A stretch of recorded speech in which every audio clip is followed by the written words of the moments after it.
What's up, everybody? I'm Anthony Sellers. I'm not Eric Jordan. That's Kelen Conley. He's filling in for Eric Jordan. And this is Browns in Our Blood.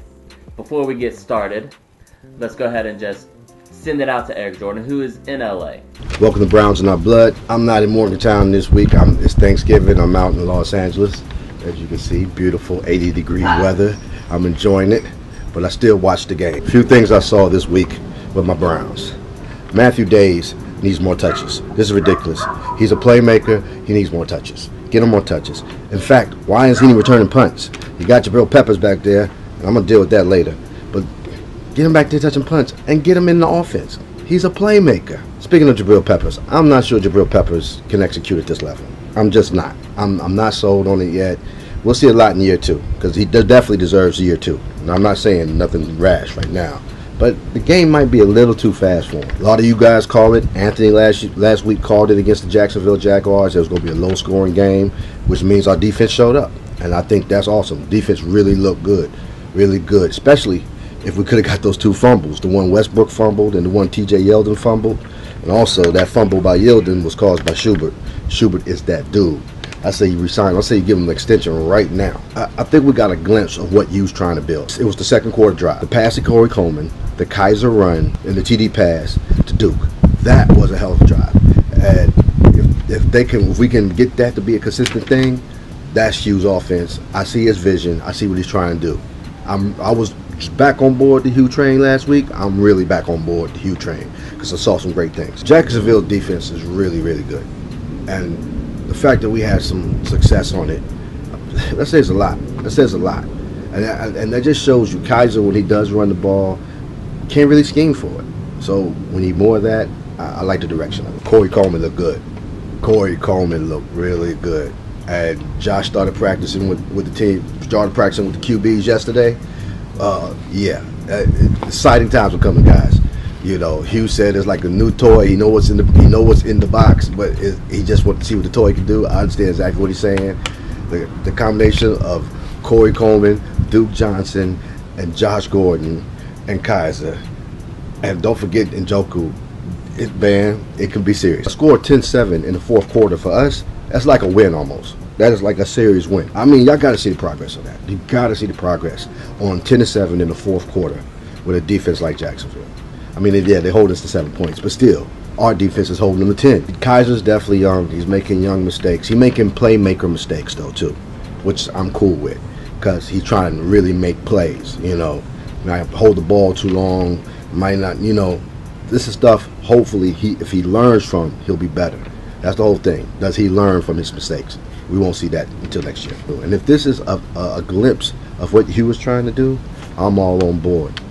Let's get into it, as y'all always say. Yeah, let's get into it. So you went to the game. Yeah. You took my thunder. Thoughts on the Jacksonville game that you were at? That was aggravating. And yes, I was at that game, and it was very, very, very aggravating to watch. Man got all spurred a moment. He's like, going to Cleveland. I did. It was worth it. I had fun. It was definitely worth to get out of Morgantown. Mm-hmm. Overall thoughts, though. You went with MI. Shout out to MI. You go ahead with your overall thoughts. I'm sorry. I remember seeing earlier last week that Greg Williams said, let's make it a slugfest. And that's pretty much what it was.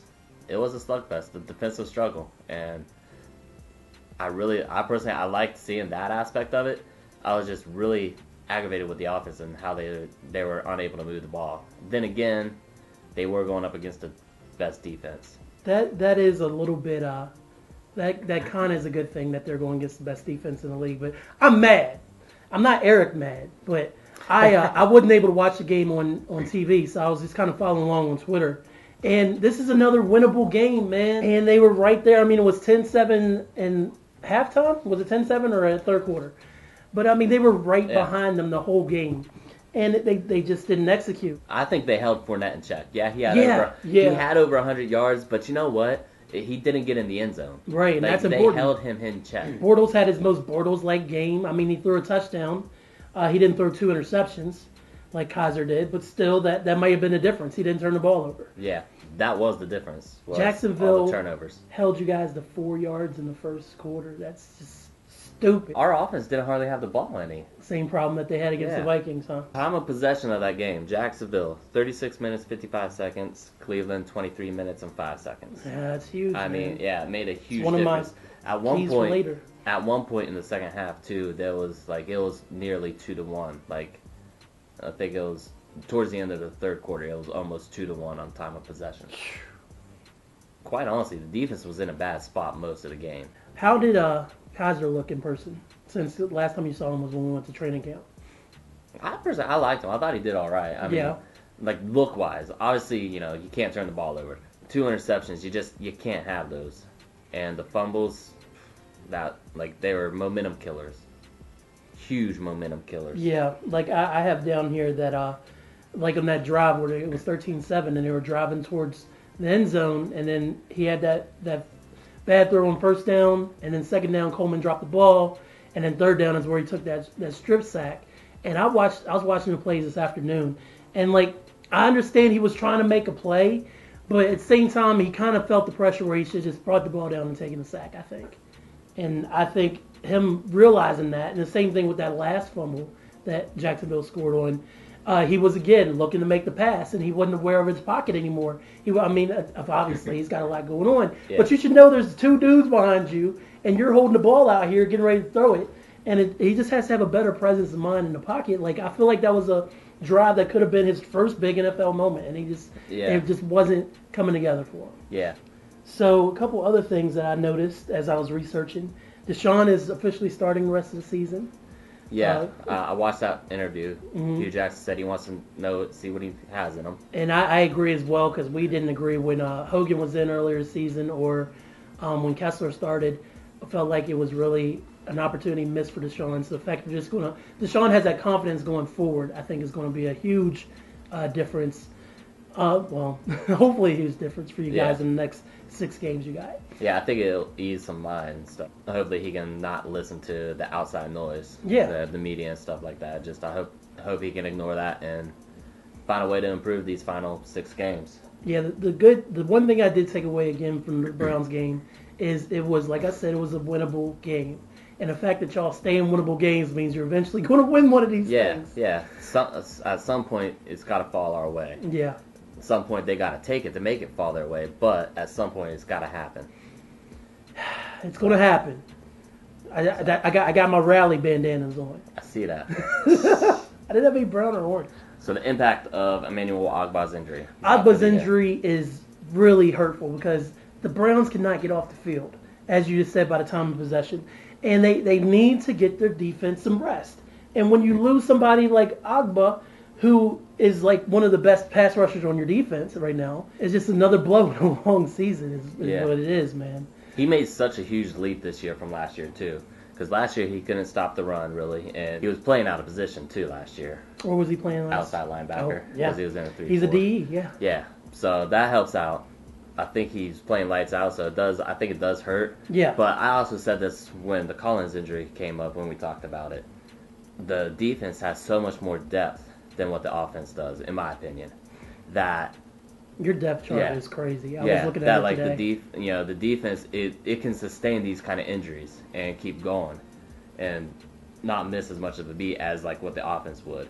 They just got to get out of third down, man. Yeah, every problem is predicated on the offense right now. Mm-hmm. From my perspective. Yeah, I agree as well. Also, Ogbah did say today that he thought Nassib and Orchard were filling his shoes quite nicely. He had plenty of faith in them to step up. But of course, the lack of a pass rush, if it really develops, that is, where the Browns just can't get to the quarterback. With your next 6 opponents, man, you got a bunch of gunslingers coming up. And I don't know if Rodgers is going to be back for Week 14 at Green Bay. Doubtful. So, I don't know, man. I heard he might make it back for the regular season. So, you just got a bunch of Chicago doesn't. You just got a bunch of quarterbacks that need to be pressured. And that's my main concern about this injury. Hopefully, it doesn't make a difference. Hopefully, one will just replace the fallen one, like the depth chart says is there. And you guys will just get better on getting off the field and competing with that time of possession. Yeah, but I think that segues perfect into the next thing, because our next segment is a player spotlight on James Burgess, who was replacing Jamie Collins, and only I think validates the whole thing about the depth chart because he had 16 tackles. 16 tackles. I saw that, and I was like, and man. 1 sack. Yeah, 16 tackles and 1 sack. 7 solo tackles, man. My man was out there handling business. He really was. There was at one point in the game, like third quarter, Jonathan looked over at me. He's like, he's been in a lot of plays. Yeah. I was like, yeah, he really has. He really played a great game. And the fact that he's only in his second year and he just got on the Brown squad last December, and now he has worked his way not only into being on the main roster, but now he's starting thanks to Collins' injury. It's a real big chance for him to make a huge impact as far as, his next step in his career for the Browns, just period. Yeah, I was thoroughly impressed. He was everywhere. He couldn't chase down Bortles on one play, though. and Bortles got a first down, and that kind of miffed That's me aggravating. A little bit. That's football. Yeah, exactly. I think what miffed me about it is Bortles kind of looked back at him and started jawing as he went out of bounds. Right. And I just wanted to, of course. if I could have reached down on the field and smacked Bortles, I would have. Definitely want Blake Bortles talking on you. He's only 23 too, so he's young, and again goes into the whole theme of your system is young guys and learning how to play together and building from the ground up. So I really like this kid, and I'd like to see him, even though he's only in second year. I think him and Miles could develop the same thing that Miles developed with Ogbah, with them coming together so well and kind of guiding the defensive unit. I think he could step into that role and just make y'all really strong as far as these next 6 games go. Player spotlight for the next one. Got 2 player spotlights this week. This one I put in because of the text that you sent me 2 texts in a row. I was mad, man. 2 texts in a row, one right after another. I don't think I'm allowed to be mad. Garbage. I did not like you calling my players garbage. My team's players garbage. I care. And that's kind of what he did. I care. That's why I call him garbage because I care. Because we're putting the spotlight on Corey Coleman this week. I call him garbage because I care. So what was his stat line? I'll let you go with the stat line. Corey Coleman? Yeah. He had 6 catches for 80 yards. On 8 targets. On 8 targets. Yeah. 1 drop. One crucial drop. One crucial and drop. that's the one I texted him about, though, because it was like, that's when the Browns were driving, and I was like watching on Twitter. I'm like, oh man, they're gonna do it. They're gonna at least tie the game. At least tie the game. And it's like Coleman with the drop, and then Twitter just jumps on him. It's like, oh. And I jumped on Kaiser just because, this is before the strip sack. The first one is just frustrating. I keep forgetting he's a rookie. Is my problem. I keep forgetting that, and I shouldn't. This is my adopted team, so to speak. And I should know he's a rookie, but it's just like I want him to be able to succeed. And he has rare glimpses where he succeeds, and then he just makes stupid mistakes, and it's just so frustrating. But back to Corey Coleman. I think it was a much-needed help on the team because it got to a point where Kaiser just keyed in on Coleman and said, screw it, let's go and get it to him. And it showed, and that was one of the drives. He got 2 catches. And then Duke Johnson got the touchdown catch. You guys got a wide receiver. Yeah, that's finally. Huge, man. After struggling since Coleman went out, because he went out in game 1. So I actually think I'm excited to see Coleman and Gordon on the field together because Gordon has started practicing this week. And I'm cautiously optimistic. That a lot could happen between now and week 13 when y'all play against the Chargers in L.A. But that's when Josh is supposed to come back. And if Josh and Coleman are lining up on the field together, I feel 40% better about Kaiser being the quarterback, personally. Yeah. It just depends on what Gordon are we going to get. I think he's focused, man. I hope so. I hope so. He's worked hard, man. I'm going to stay cautiously optimistic. I was more with you at the beginning of the season where I didn't think he would make it back. Or where it wouldn't be an issue. It's proven to be an issue, so. I think he wants to play, and at least I think for the next 6 games we're going to get the best version of Josh Gordon we can get for an abbreviated season. And Corey Coleman. You mean next 5 games? Next 5 games. No, you're only 10. You're 0-10. Oh, my bad. Next 5 games, you're going to get the best. The last Gordon. 5 games, yeah. But I did want to say that I think Coleman will be super dangerous once teams have to key in on Gordon. As long as Gordon is, people still perceive him to be a threat. I think he could be one of the best wide receivers in the second half of the season. I'm real excited for that. Anything positive? Yeah. Power positivity. What's your key for beating Cincinnati? Stop the run game and stop AJ Green. Yeah, that's about it. I have some bullet points. I think Duke needs to be the lead back. I really feel like you're 0-10. Crowell has had flashes. I know that y'all talked earlier this season about staying with the run game. I feel like give Duke the ball from down one and have Crowell be the change of pace back. And I think that could change things up for the offense. It's just because he's a little bit more versatile than Crowell is. And y'all need that. He didn't have a great game this week, but he was good in Detroit. Yeah, he's had. I mean, and against the Vikings. When he's had opportunities, he's done well with them overall. Except for this week against Jacksonville, one of the best defenses. One of the best defenses. One of the best front fours that we're going to face. Jacksonville, they traded for Marcel Darius, who is known as a run stopper, and that really solidified their defense. Every other spot. I'm not blaming Crow specifically for the last game. I get the last game, but I just feel like if you're going to shake up anything, let's get Duke out there more and have Duke more involved, because I just feel like that more can happen when Duke has the ball. And you're 0-10. Why not? I want a power game. I want a power run game. Yeah. And I think Crowell gives a better chance to be a power run than what Duke Johnson does. Crowell just is more run it down and take the hit first. Yeah, he's a grinder. Yeah, absolutely. Yeah, whereas Johnson's more shifty, more like Edgerrin James type. I'm not saying he is Edgerrin James, right? But, he's Duke reminds me of Fred Jackson. Actually, is who I could best describe Duke as, and I just feel like y'all need a little Fred Jackson action. Hey, Fred Jackson, you want to come play a couple games? Also, one of my keys was keep Cincinnati backfield quiet. Mixon and Bernard didn't do much last week in the Cincinnati game. So if y'all the defense keeps stopping the run, that is going to make Dalton pass more. And then you just got to contain AJ, man. Is the main thing, because he didn't do too crazy against you last time, but he did get 5 catches and 63 yards and a touchdown when y'all faced off in October. It was a touchdown that hurt us. Yeah. It was an early touchdown, and then it was just kind of a landslide from there. Yeah. Mm-hmm. Limit mistakes, which goes back to Deshaun. More in tune, yeah. Yeah, that's all, man. Like, you see the flashes. We just need Deshaun to make better decisions. And then the last one, play all 4 quarters, man. Mm-hmm. If the Browns play a complete game, y'all going to win. Complete game, all 3 facets. Mm-hmm.